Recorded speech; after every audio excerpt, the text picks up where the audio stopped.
Presentamos ya la primera conferencia plenaria de hoy. Tenemos el placer de contar con nosotros, tenemos a José Pío Beltrán. José Pío Beltrán es coordinador de la delegación del CSIC en Valencia y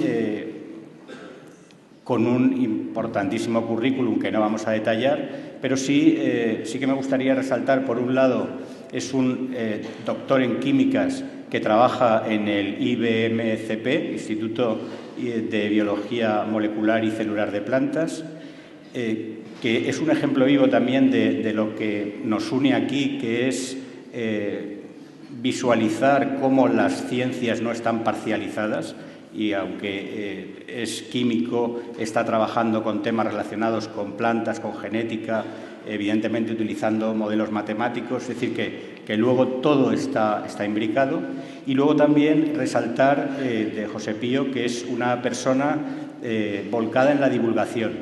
Y volcada en la divulgación habría que resaltar, por un lado, el programa de televisión que hace sobre ciencia, con entrevistas de ciencia, que se ha emitido en Levante Televisión, y también los cursos que se hacen, y ahí también resaltar la importancia que creemos que tiene la colaboración tanto de la universidad como de organismos científicos en la formación del profesorado.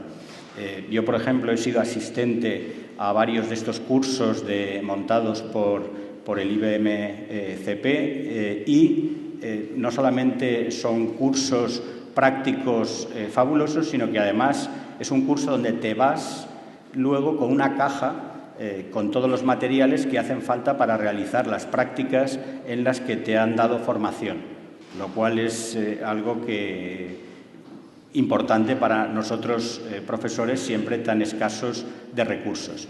Bien, no me alargo más y ya le cedo la palabra a José Pío. Venga. Muy bien. Buenos días a todos. Quiero comenzar felicitando y agradeciendo a la gente que habéis organizado esto, que me parece muy importante. Menudo lío habéis montado, pues no solamente esto, son todas las cosas que están pasando. Agradecer también la presentación.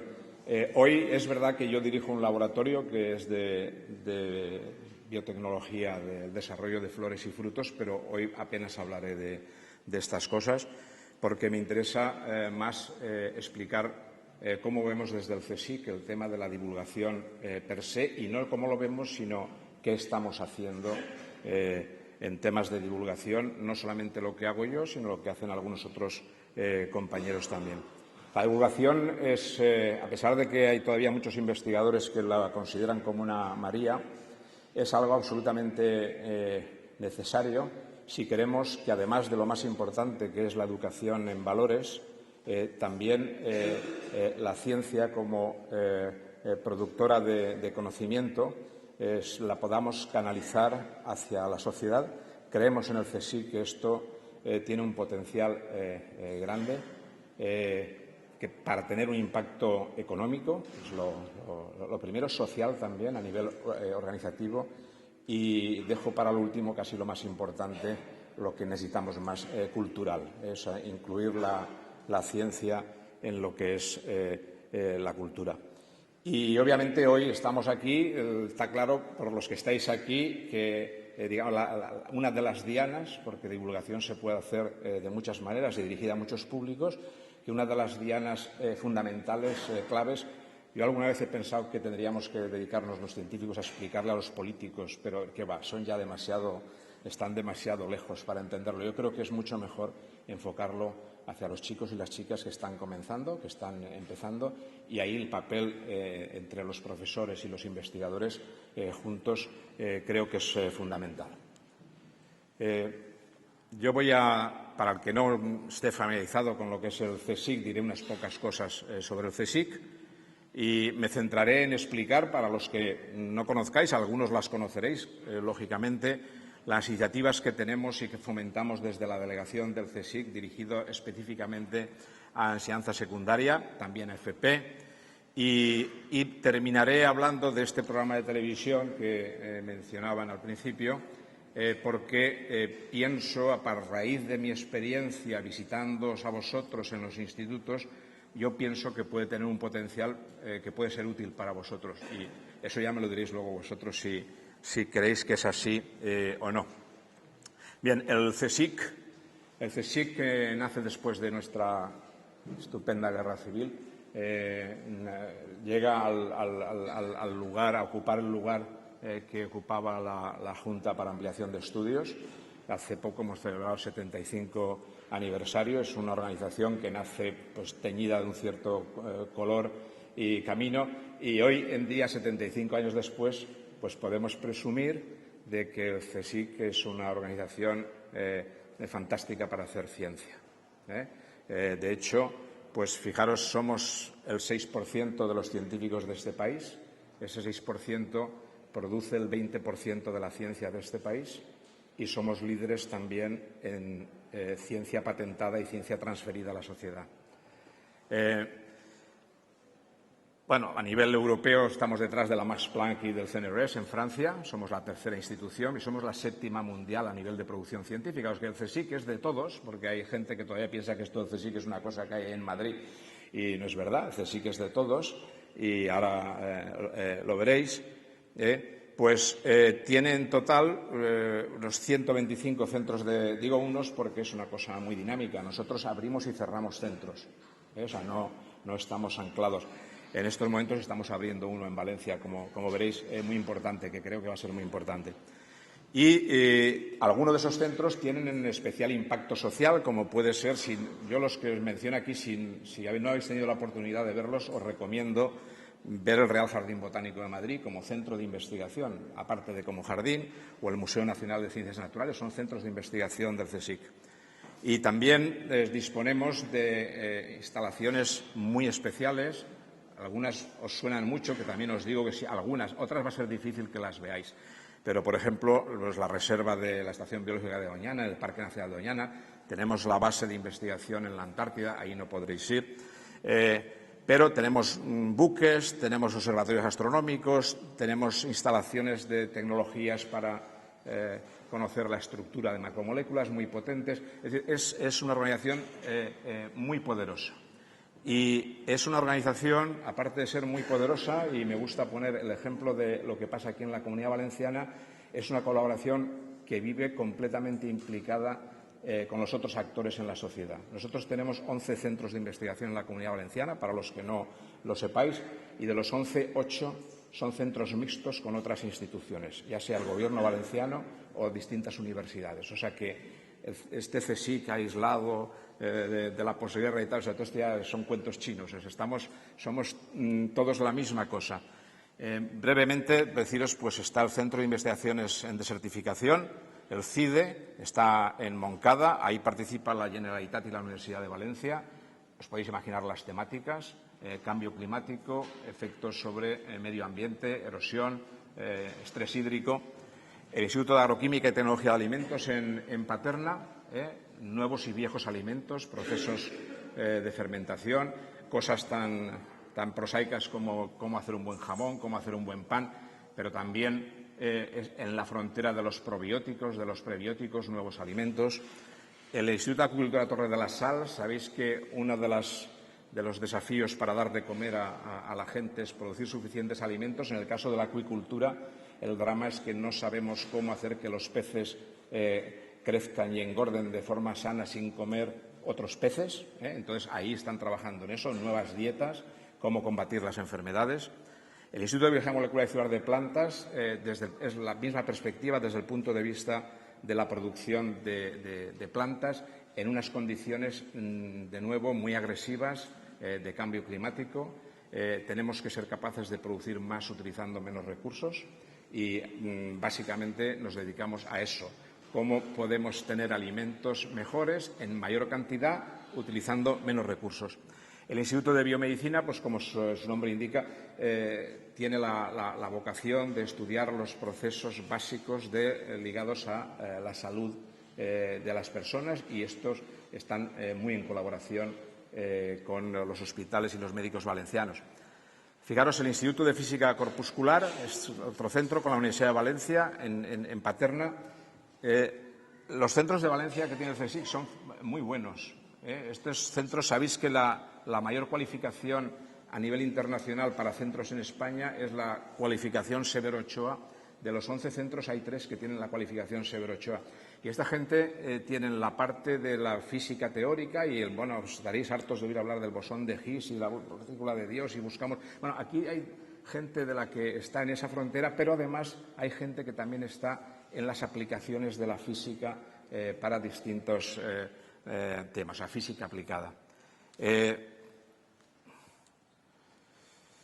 Tenéis el ingenio, está en el campus de la Politécnica, con la Universidad Politécnica. Tiene más que ver con, al principio, lo que os decía, cómo ese conocimiento podemos hacer para que llegue a la sociedad, perspectiva científica. El Instituto de Neurociencias es, sin duda, el mejor centro de investigación en neurociencias que hay en España y eso quiere decir que, además, es un centro que se las puede gastar muy bien o competir muy bien con cualquier centro internacional. También es Severo Ochoa. El Instituto de Tecnología Química, qué decir de la química valenciana. Además, yo químico y cuántos químicos en mi familia, pero puedo presumir orgullosamente de cuando las cosas se hacen bien, al final se recogen los frutos y la química en Valencia es excelente. En estos momentos, el mayor exponente de la química en Valencia pues es Abelino Corma y su equipo, el Instituto de Tecnología Química. Y casi me atreveré a decir una cosa que pues un poco atrevida, pero yo casi os podría decir que si hay un científico español hoy que puede estar en condiciones de tener un Nobel, ese es Abelino Corma. Aunque hay otras propuestas también. Y fijaros que esto lo vamos diciendo y lo que está pasando con Abelino Corma, que es un chaval, porque es más joven que yo soy un chaval o me siento así, pues va escalando reconocimientos porque es imparable. O sea, Abelino Corma es un personaje a tener muy en cuenta. El Instituto de Instrumentación para Imagen Molecular, el I3M, también está en la Politécnica. Es un centro muy nuevo, pero que ya ha desarrollado aplicaciones impresionantes que debéis conocer. Como saldrá luego, no digo más ahora. Y este es el centro que os decía, el Instituto de Biología Integrativa y de Sistemas, que está acabado, listo para abrir las puertas y que es un centro que va a cambiar la manera de estudiar biología.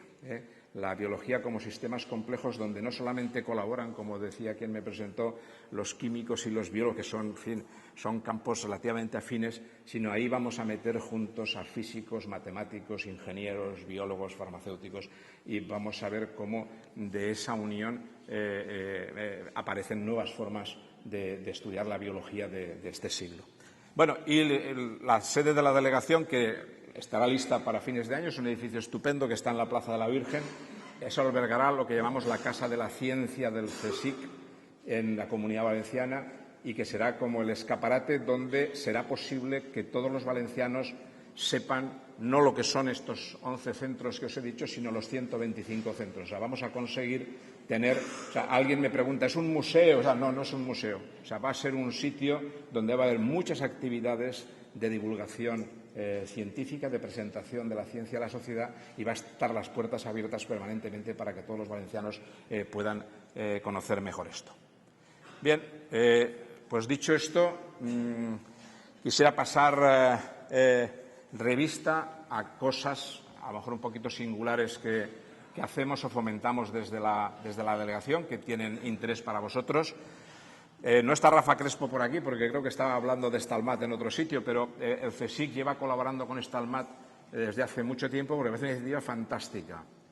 Estos padres que se preocupan de esa población singular de niños y niñas que probablemente, si no se les presta una atención y se les proponen unos caminos, pues terminarán siendo niños con problemas ellos, con problemas sus compañeros y con problemas los profesores que tienen que estar manejando a los niños. O sea, entonces son niños con especial talento matemático y ya os puedo decir que la colaboración nuestra consiste en que siempre les brindamos cada año la posibilidad de que estos niños y niñas vengan un día a un centro nuestro.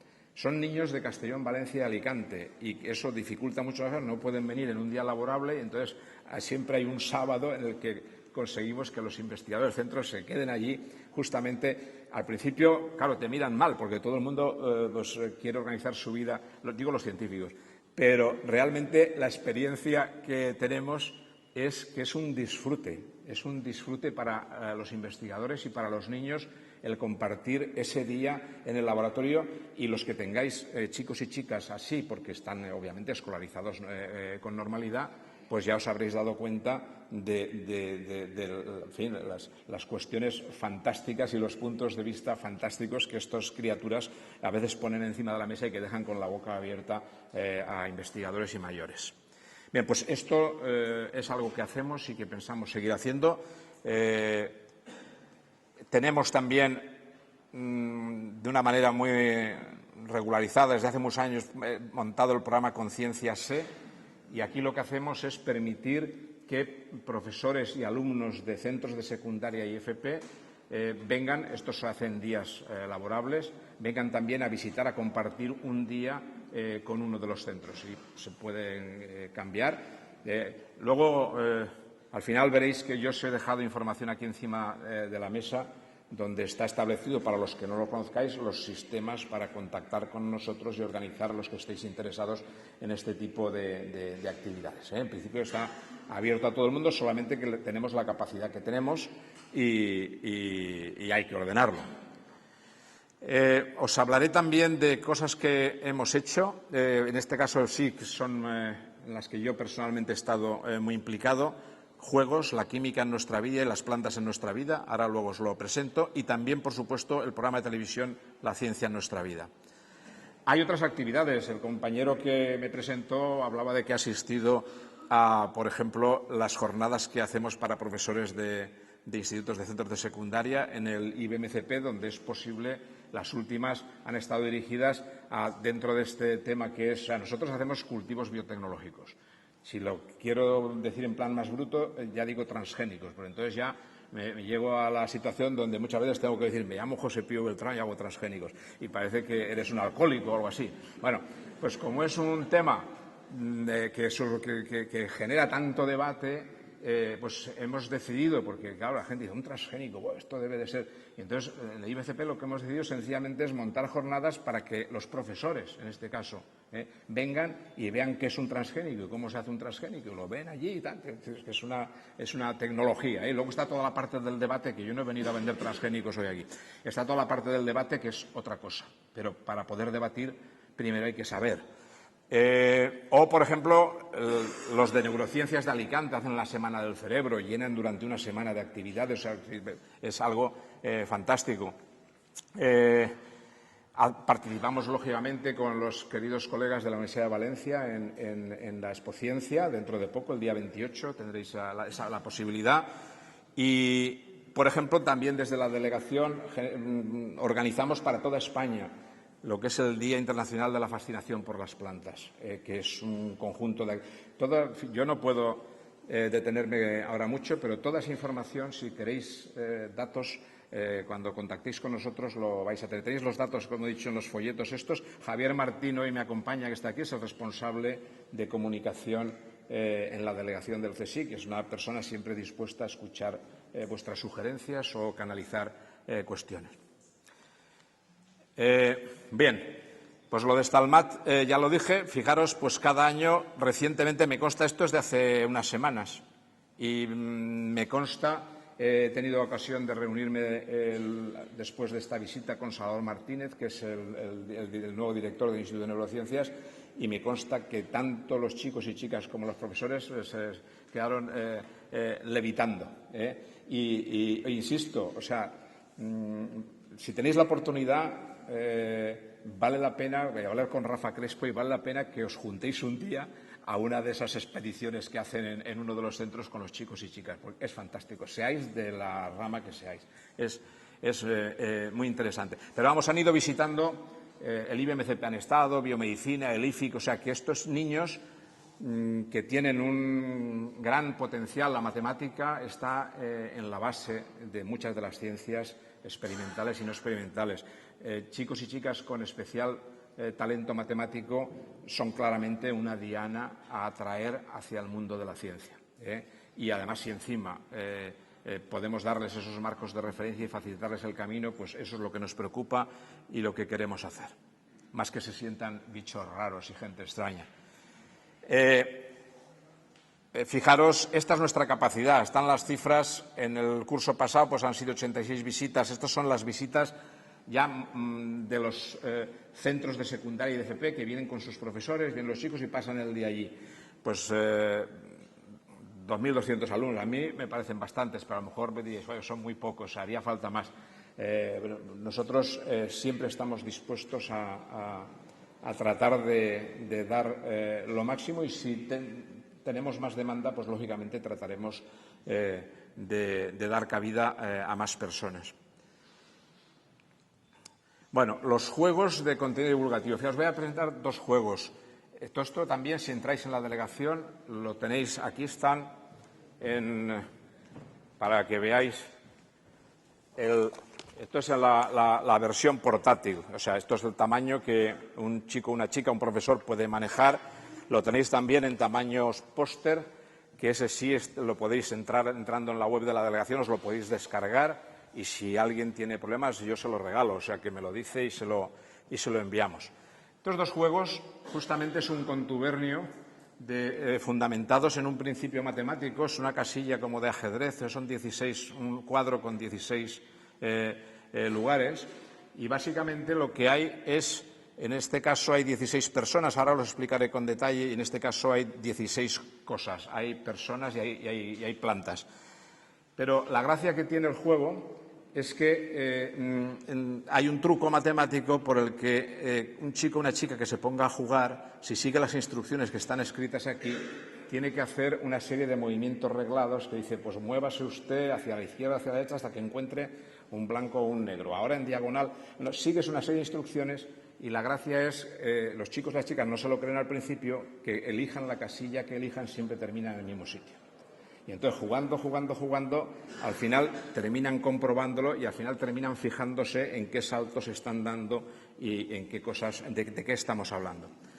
El juego de la química en nuestra vida, yo lo puse en marcha con motivo del Año Internacional de la Química, y los objetivos aquí. Los objetivos con este juego eran mostrar que la química es una ciencia muy madura, o sea, que lleva un recorrido en el tiempo muy grande. Es tan madura que hasta ha dado tiempo para que sea claro que la cuestión de género no es tan importante en química, que desde el punto de vista de lo que son las contribuciones que han sido relevantes en el desarrollo de la química, hay muchas mujeres. Hay tanto hombres como mujeres. Y luego sí que es verdad que en muchas ocasiones pues resulta que terminamos prestando más atención a los hombres que a las mujeres, sin saber muy bien por qué. Por ejemplo, hay un químico, los que seáis del campo, que, en fin, uno de los padres de la química, Lavoisier, está muy bien y hizo unas contribuciones estupendas, y prácticamente nadie conoce que su mujer fue casi tan importante como él. Bueno, pues hay que hablar de Marie Lavoisier también. O en el caso, he visto por ahí un póster con alguien que le preocupan estos temas, Rosalind Franklin, injustamente desapeada de los descubrimientos de la estructura del ADN. Siempre digo que siempre se juegue como se juegue, se termina en una casilla. En este caso, pues la persona relevante para acabar la casilla que elegimos fue Marie Curie, pues, en fin, es bastante. Pero tenéis a Mendeleev, tenéis, por ejemplo, tenéis a los Cori. A los Cori les dieron un premio Nobel de Bioquímica por la comprensión de la contracción muscular. Bueno, todo el mundo habla de Cori y nadie habla de Gertie Cori. Y cuando uno lo analiza en profundidad, el papel de ella fue más importante que el de él. Entonces es curioso que estas cosas. Bueno, hay, por ejemplo,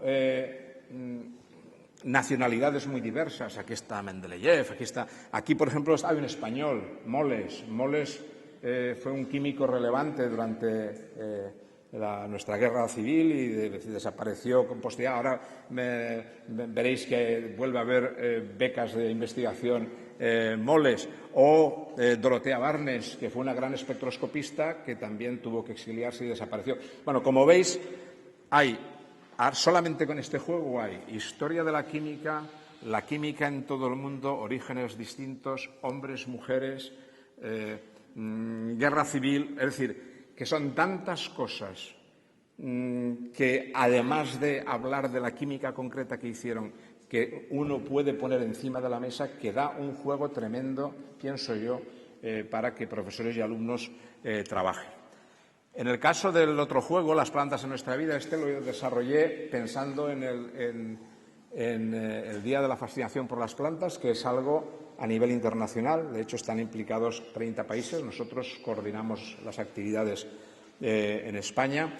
Y aquí el juego es obviamente el mismo principio, pero los objetivos son distintos. Aquí lo que pretendíamos era mostrar, nadie sabe, o algunos saben, que la figura central es Mendel, vale. Eso sí que lo sabe casi todo el mundo. ¿Que hay ciencias que han surgido de la investigación en el mundo de las plantas? Pues la genética, sí, mucha gente lo sabe. Pero ¿alguien sabe que la virología, el primer virus, se descubre y se caracteriza en plantas? Pues eso lo sabe mucha menos gente. ¿Alguien sabe que la teoría celular aparece en el estudio de las plantas? Pues no. Bueno, pues esa importancia del estudio de las plantas y enfocado, bueno, aquí de nuevo están, por ejemplo, pues Norman Borlaug, el responsable de hacer los avances en los trigos enanos que han permitido hacer cosechas mucho más productivas para alimentar a la gente. Tenéis científicos y científicas y plantas de interés porque sean útiles para aprender como sistemas modelo o porque sean absolutamente necesarias para dar de comer a la gente. Yo, a los profesores que juegan con este juego y se llevan esto, porque por la parte de detrás del juego, que aquí no se ve, luego si alguien quiere verlo, ahí lo tenéis, está explicada por qué la planta es importante, por qué es importante para nosotros y por qué los personajes que aparecen aquí son importantes. Y yo siempre le digo a los profes que se llevan este juego para jugar que si los chicos o las chicas de su clase saben lo que pone ahí, no hace falta que sepan mucho más. Aquí está toda la ciencia de las plantas de los últimos 200 años que tiene relevancia. No hace falta que sepan más. Hay cosas, yo qué sé, es que estaría hablando y hablando. Las plantas que decimos que no se mueven y también está explicado. ¿Por qué está Goethe aquí? Pues la gente no sabe que Goethe, naturalista, hace más de 200 años hizo hipótesis que levantaron las risas de la comunidad científica y que hoy hemos comprobado que eran correctas.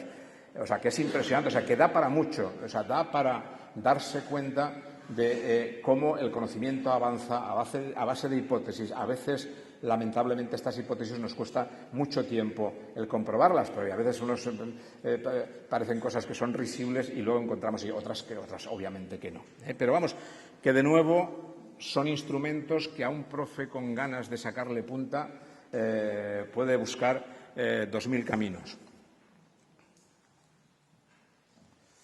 Y me voy al programa de televisión. Vamos a ver, os he dicho que yo he sido y soy muy aficionado a ir a vuestros centros, a visitaros, en ese caso no para hablar de divulgación, sino en ese caso voy para hablar de desarrollo de flores, de frutos, de genética reversa, de transgénicos. Entonces, y la mayor parte de las veces he ido de las manos, que creo que hay que rendir un homenaje aquí a la Cátedra de Divulgación Científica de la Universidad de Valencia. O sea, que es la Cátedra de Divulgación Científica la que me ha pedido, ves aquí, ves allá. Entonces tengo que decir que ahí es donde a mí me ha impactado, porque me han hecho ir a institutos de la ciudad de Valencia, del centro de Valencia, de las zonas industriales, de los pueblos del norte a norte o del norte a sur, pero me han mandado para Castellón, me han mandado para la orilla del mar, me han mandado para el Maestrazgo, me han mandado para Alicante. Es decir, y entonces lo primero que me ha sorprendido y me ha hecho valorar mucho el trabajo con el que os enfrentáis es la tremenda disparidad de los chicos y chicas dependiendo del lugar donde está ubicado el instituto. Esto, la gente, vamos, vosotros lo sabéis, pero tú pregúntaselo a cualquier profesional que no esté directamente. Yo, por ejemplo, pues nunca había pensado en esto. Y realmente, cómo de difícil y de tremendamente complicado es situarte en tantas posiciones distintas y saber cómo tienes que hacer para que estos chicos y chicas están.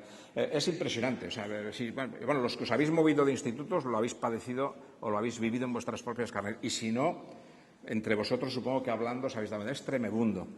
Bien, a mí me impacta, normalmente me he encontrado con un número de chicos y chicas que están pensando en estudiar ciencias muy bajo.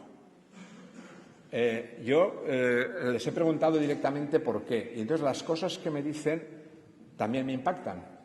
Me dicen, es que las ciencias son muy difíciles, hay que estudiar mucho, hay que concentrarse mucho y no tenemos capacidad de concentración. Y yo les digo que están equivocados. Yo les digo que sí, que hace falta una disciplina, pero que no hace falta ser un genio para ser un científico, hace falta ser ordenado y constante. Otras cosas que me impactan, o a lo mejor les pregunto, pero vosotros, ¿qué queréis hacer en esta vida? ¿Qué os gustaría? Y las respuestas también a mí me han dejado blanco contra la pared, porque me lo han dicho muchas veces, queremos ser famosos. Y yo les he dicho, uy, qué bien, me parece muy bien, porque yo creo que en esta vida hay que ser ambicioso, famoso, pero digo, ¿famoso por qué? Ah, no, famoso. Pero ¿no pensáis que debéis de ser famosos por haber hecho algo, haber conseguido algo? No, están pensando en la vida de los medios de comunicación, la televisión, yo salgo, la cara, tal. Eso es tremendo. Cuando les he intentado interesar más por la ciencia, otra pregunta tremenda, es ¿cuánto dinero se gana? Entonces, claro, lo que nadie me ha preguntado, o en alguna ocasión ha surgido, es si es una profesión que valga la pena porque uno pueda ser feliz y estar satisfecho con su vida. Y justamente esa parte es la que yo creo que a los chicos y chicas hay que hacerles ver, y por eso decía al principio que la educación en valores... ¿Me acerqué? Vale. Por eso decía al principio que la educación en valores es importantísima. Y, en fin, yo no digo que todos los chicos y chicas tengan que ser científicos, pero los chicos y chicas tendrían que saber que ser científico, poder vivir de estudiar la ciencia, yo pienso que es uno de los trabajos más satisfactorios y más maravillosos que puedan existir. Y eso, al final, termina siendo hasta mucho más importante, faltaría más, que cuánto dinero se gana. Tampoco me oiréis decir ya, porque además riño a muchos compañeros cuando dicen esto, es que el trabajo de científico es tan bonito que podría pagar por hacerlo. No, ni coña, es que se lo creen, los que mandan se lo creen, y entonces que pague. Es decir, pero de verdad que a los chicos y chicas hay que convencerles y hay que explicarles que es así. Es una carrera, es una profesión que te da la oportunidad de ser tú mismo, y no es una cosa de onanismo mental, no. O sea, te da la oportunidad de estar participando en el progreso del conocimiento y según el tipo de persona que seas, y yo aspiro a que la gente sea gente buena, te da la oportunidad de estar peleando para llevar ese conocimiento a los demás. Entonces a mí me parece, en fin, no lo sé. Como lo siento, os lo digo, y yo me considero de verdad un afortunado por haber podido hacer el recorrido científico que he hecho. Y eso, pues hay que explicárselo a la gente que no se atreve a decir voy a ser científico, caray. Bien, ¿qué es lo que yo he pretendido al hacer estos programas? Porque digamos que estos programas, en principio, estaban dedicados en su diseño a un público general. O sea, yo ahora le estoy retorciendo un poco el brazo a la iniciativa porque luego, hablando con colegas vuestros, incluso con personas que están en Cefires y que tienen estas inquietudes, digo, una cosa que ha sido diseñada para ir hacia el público en general podría utilizarse también y eso es lo que os quería proponer por si a alguien le parece bien y si no, pues no pasa nada. Pero es decir, que creo que aquí se han generado unos materiales que al que le gusten pues podría sacarles partido en sus... Entonces, ¿qué es lo que he querido yo?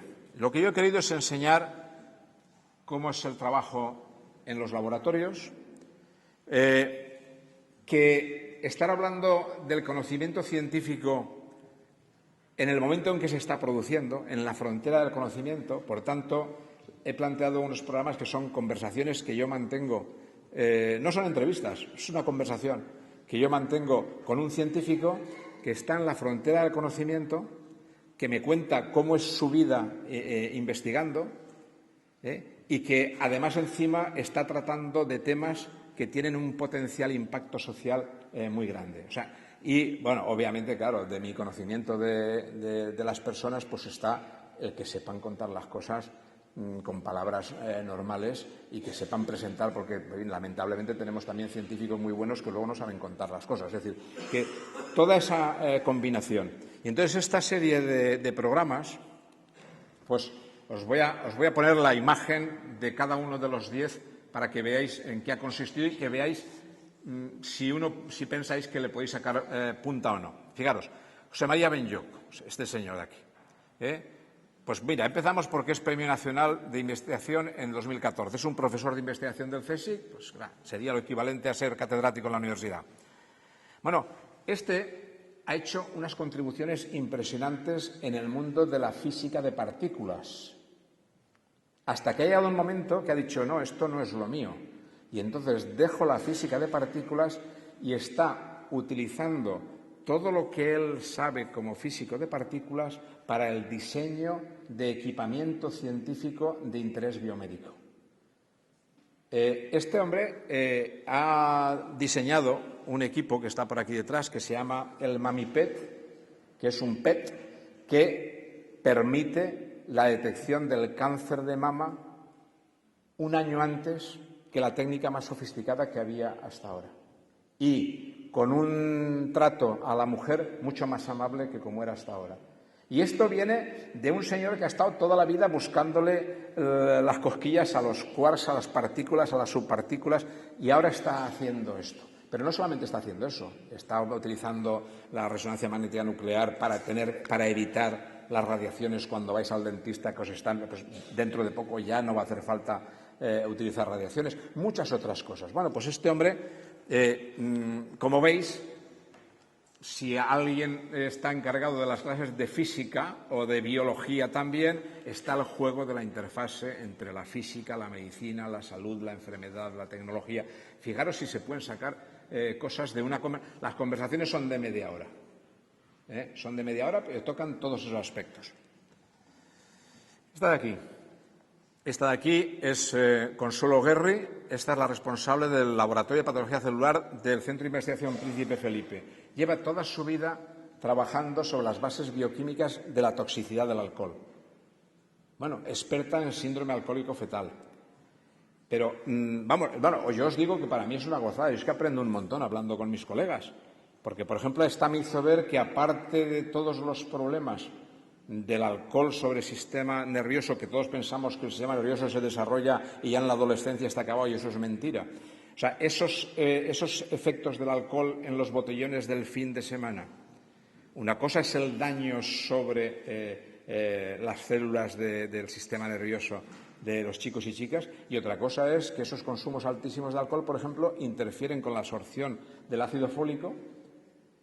Y como los botellones van acompañados de lo que van acompañados, las posibilidades de embarazos en condiciones de bajo nivel de ácido fólico, sabéis que el nivel bajo de ácido fólico, cuando una mujer, una chica se queda embarazada y no sabe que el nivel de ácido fólico es muy bajo, es responsable de un gran número de casos de espina bífida.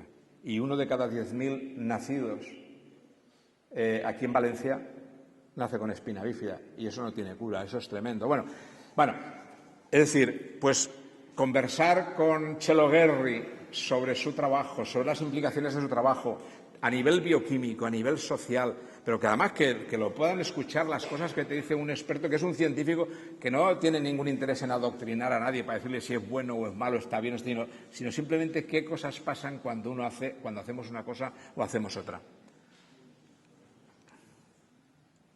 Bueno, fijaros, Nuria Flames, del Instituto de Biomedicina de Valencia que decíamos antes. Esta es una experta neurobióloga del desarrollo que trabaja con un sistema modelo que a lo mejor os sonará, que es el de Elegans, que es un gusano, es un nematodo, que lo podéis ver en una placa Petri, que está perfectamente, es un sistema modelo que desarrolló el premio Nobel Sidney Brenner, y resulta que esta es capaz de estudiar problemas nerviosos que tenemos los humanos todos los días, y bueno, los tenemos afortunadamente todos los días, que todos conocemos a quien lo tiene o alguno hemos podido tener, o seguro, como por ejemplo el trastorno bipolar o la depresión. Bueno, pues esto, las bases genéticas y moleculares de la depresión y otras cosas se puede estudiar en el gusano. Y esto es lo que hace esta chica, que además su investigación está reconocida por el European Research Council, que es quien te da el mayor marchamo de calidad de estar en la frontera. Pues ahí la tenéis. O, por ejemplo, este señor, que es catedrático, Ángel Carracedo, del Instituto de Medicina Legal de la Universidad de Santiago de Compostela. Este es uno de los mayores expertos en utilizar la genómica con técnicas forenses. Este es un españolito que cuando sucede el tsunami es el que va a identificarlas. Cuando pasan las bombas de los atentados de Madrid es el que va. Bueno, y este es el que viene y te puede contar cómo están, y te cuenta cómo están desarrollándose estas tecnologías y qué potencial de aplicación tienen en nuestra vida de todos los días, en situaciones de patologías, de accidentes, de lo que sea. Claro, no podía faltar entre los 10 uno de plantas. ¿Os habéis parado a pensar que hay plantas que viven miles de años? Bueno, ¿y por qué una planta puede vivir miles de años y nosotros no podemos?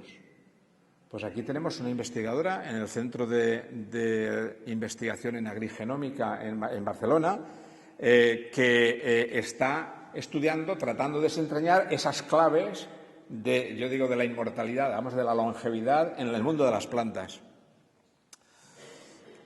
Ángela Nieto, lo mismo, Premio Jaime I de Investigación Básica, investigar neurociencias, Instituto de Neurociencias de Alicante.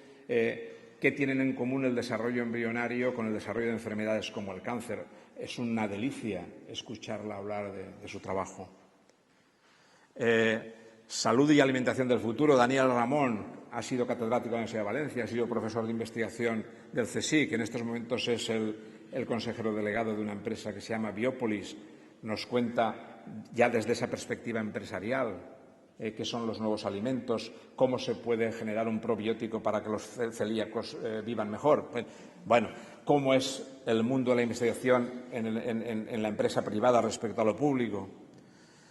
Jaume Bertran Petit, fijaros este programa donde está grabado. Está grabado en el Museo de Ciencias Naturales, que si alguno no conocéis os debería dar una colleja porque tenéis que ir. O sea, ahí está la colección Rodrigo Botet, la colección más importante de fósiles de mamíferos del Cuaternario. Es una copia de la que recogió Darwin en su viaje y que además la de Darwin se perdió en la Segunda Guerra Mundial. Y nosotros tenemos la otra copia. Es la colección más importante de fósiles que hay en Europa de mamíferos del Cuaternario. Está en Valencia, el Jardín de los Viveros. Y es que hay mucha gente que no lo sabe.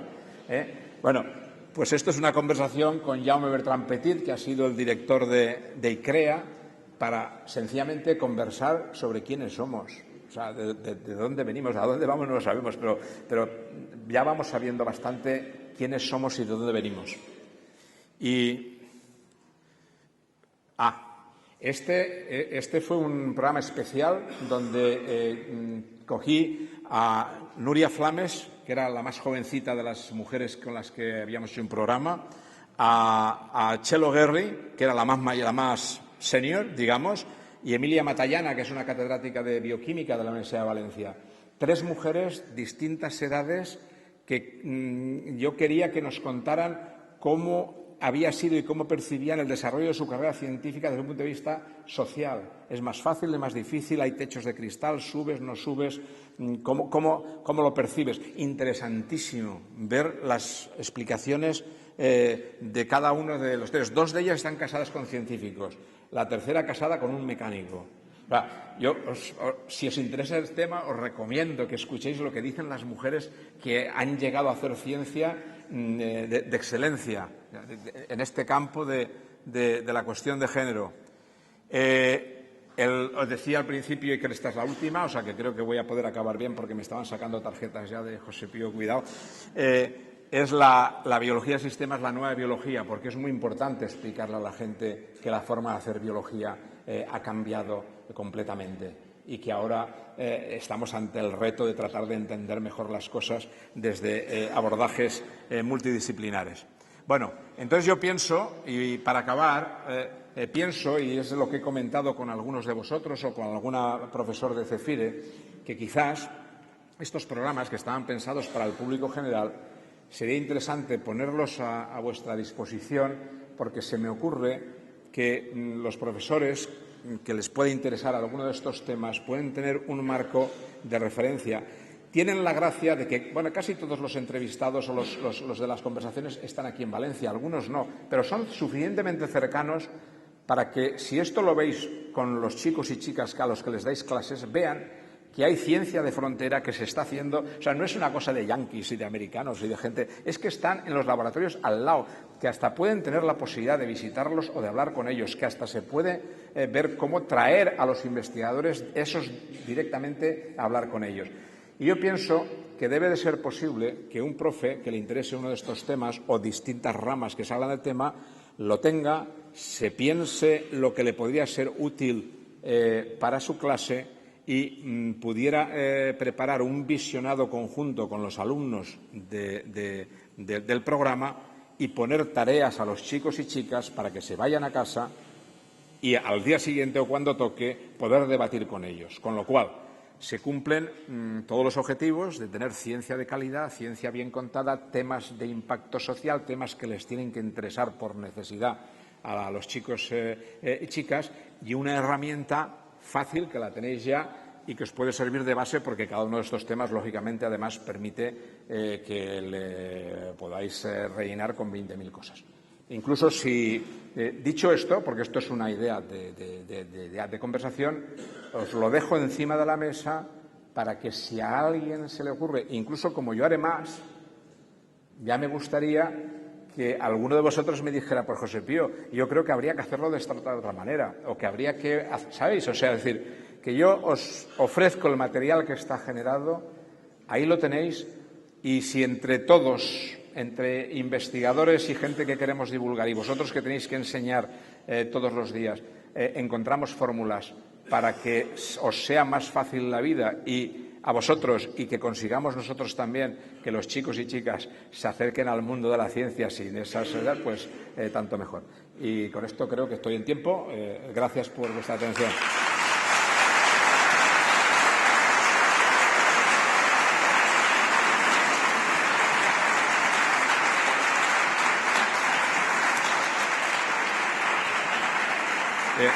Gracias. Yo no me voy a poder quedar toda la mañana, pero en esta pausa de café sí que voy a estar. O sea, que cualquiera que quiera interpelarme o decir, bueno, y ahora, por supuesto, también hasta que nos echen, que nos digan que tenemos que ir, si no sé si lo que queráis. Y no os olvidéis de que información para el contacto la tenéis ahí encima de la mesa, al que le interese en cualquier caso.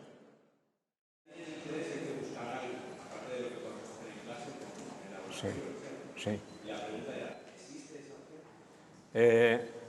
Vamos a ver, tú ya se me nota que trato de ser positivo y creativo. O sea, yo mentiría si ahora dijera, sin ningún problema, vamos a montar actividades para niños tan pequeños. Yo te digo que si tienes ese interés y si quieres que probemos alguna estrategia, dirígete a nosotros y buscaremos la manera de hacerlo. Y si encontramos una fórmula entre todos viable, lo podremos expandir lo que podamos. Pero no te voy a decir que no, te digo que nos llames y que buscaremos la manera de hacerlo. Sí. Bueno, vamos a ver, dije al principio que la investigación ha estado considerada y sigue estando considerada por un cierto número de colegas, de científicos, como una María o algo que bastante hay con hacer la ciencia en el laboratorio. Y es respetable también. O sea que, sin embargo, es cierto que cada vez más el propio sistema está incitando a que se haga. Por ejemplo, yo la semana que viene la tengo que pasar toda la semana en un tribunal de oposiciones para investigador en el Consejo. Y por primera vez veo con alegría que hay un apartado donde hay que valorar la divulgación científica. Claro, qué duda cabe, se deduce de lo que yo cuento que para mí es tan importante la comunicación como el rigor en lo que se comunica. Es completamente cierto que una divulgación mal hecha o hecha por personas que pasa también, es decir, que yo cuando hablamos de la crítica, yo analizo muchas veces distintas opciones y algunas me encantan y otras veo que digo, qué barbaridad, o sea, qué lío se está generando. No es sencillo. La discusión eterna de quién debe de divulgar. ¿Divulga el científico o divulga el comunicador? En mi opinión, debe de haber siempre un científico, pero debe haber un científico en un equipo de comunicación. Es decir, lo cual no quiere decir que un comunicador per se no pueda hacer buena divulgación, pero la posibilidad de cometer errores en cuanto a los fundamentos es grande. Entonces, creo que divulgar para llevar a la gente conceptos erróneos o visiones o no saber distinguir lo que es la presentación del estado del arte, de los datos objetivos, de lo que son las cuestiones de valoración social. O sea, yo muchas veces hablando de temas que yo veo y que son polémicos y que hay muchos puntos de vista, todos muy respetables, tengo que tener mucho cuidado y siempre trato de distinguir entre lo que yo estoy contando de cómo se hace un transgénico, qué es o para qué sirve, y de la valoración social. Entonces, si eso no lo hace alguien que tiene ese conocimiento, el riesgo de salirse de tiesto es grande. Pero vamos, yo no le negaré el pan y la sal. Es verdad, hay un boom. Hoy en día todo el mundo quiere divulgar y es como en todo. Hay que ver la oferta y tener la capacidad de elegir aquello que más te convenza. Pero es cierto que hay cada vez más divulgación y que no toda pues, cumple los requisitos que por lo menos yo pienso que debería tener.